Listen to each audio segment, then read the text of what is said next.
head to your car. Start by making sure the chain is in the bar, centered in the bar there. And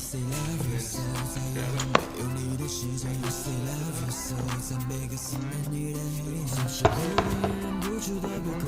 You'll make sure your adjustment pin from your side cover is turned all the way to the back. Put it on with the new chain. That's it.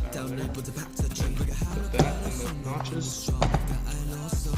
Again, just make sure that your chain is in the bar. So that, push it in to tighten it.